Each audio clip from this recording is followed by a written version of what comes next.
Hey everyone, welcome to a new video. This one's going to be on how to use a program called QRes. What this program does is it changes the frequency, to sync your video on the video games. So for example, perfect example for this would be there's two games that I know of that I have that run at 50 frames per second.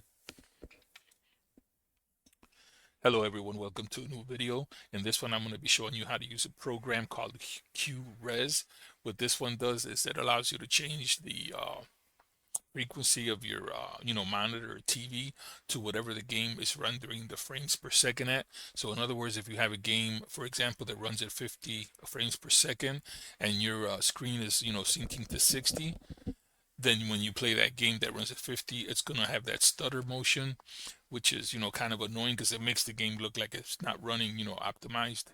Even though it may be hitting that frame rate, it just doesn't appear to be doing so because of the different, frames per second that's being rendered by the actual game. So a perfect example for this would be a game called Wonder Boy Remix and also DuckTales Remastered. Both of those games render the frame rates at 50.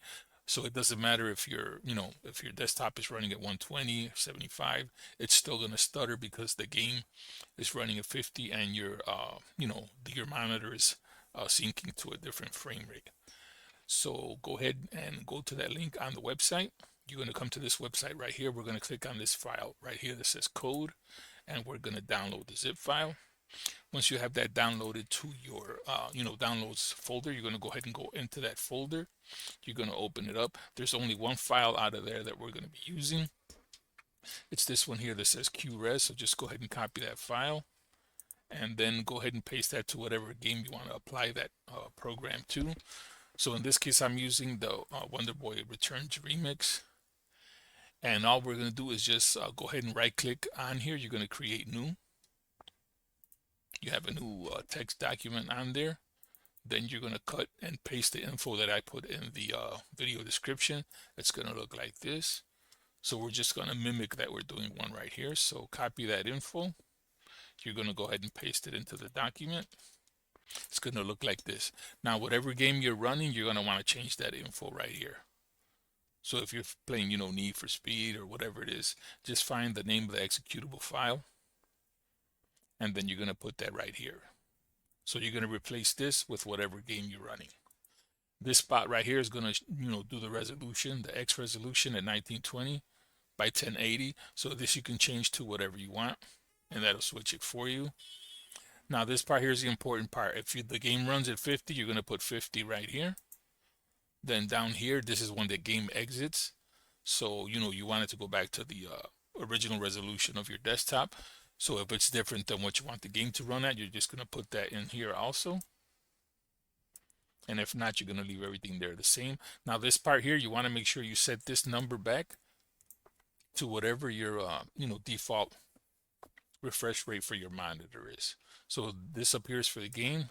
This one down here is what it's going to do once it closes the game. This will be the, the refresh rate that'll be set back to it.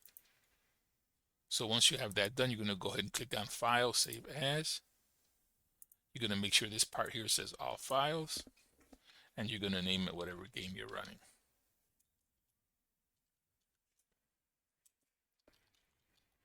And then you want to make sure you put that period in and BAT for batch file extension, and you're going to save that.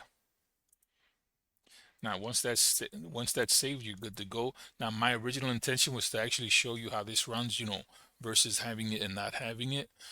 But once the game's running at 50 and the capture software is running at 60, so no matter how I switch the resolutions, it's always going to skip. So it's going to make it look like it's not working, even though it is. So once you guys do this, you'll launch this yourself and you'll be able to tell on your system if it is, a game that runs at 50. Once you do that trick, it's going to sync it to your monitor. So the game should play nice and smooth for you. All right, guys. Now what I'm going to do right here is show you how this launches and how to properly close it when you close out the game. So I'm just going to run it here real quick. I'm not going to run the game because like I said, it's going to, it may not sync up correctly, even though it is to the video. So let's go ahead and launch this game here real quick, and I'm going to show you how it would look like when it launches. So once you use that batch file, you're going to just, simply double click on that batch file. You're gonna see that this black window right here real quick. The game's gonna load.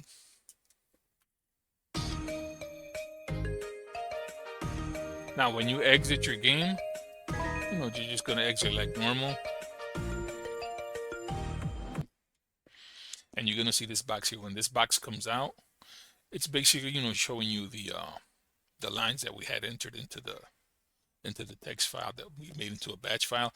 If you see this here that says mode OK, that means that refresh rate that you put up here is compatible to the game.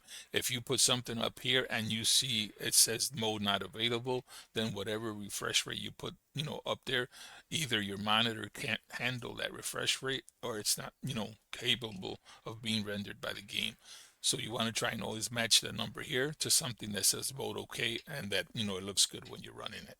Once you see this window, you're simply going to go ahead and hit enter, and once you do that, it'll apply the settings. It'll put your wallpaper back on and set everything according to whatever frame rate you had on the line there. So that's how you properly close this one. That is the end of this video. So technically, like I said, if you run any of those two games that I mentioned, or if you have a game that has a different rendered resolution, change that number on the top to whatever that refresh rate is for the game, and then you should be good to go. And that is the end of this video. So hopefully that will help you guys out. You can go ahead and leave a comment on the section, and if you have not subscribed yet, go ahead and hit that subscribe button, and we'll see you guys on the next video.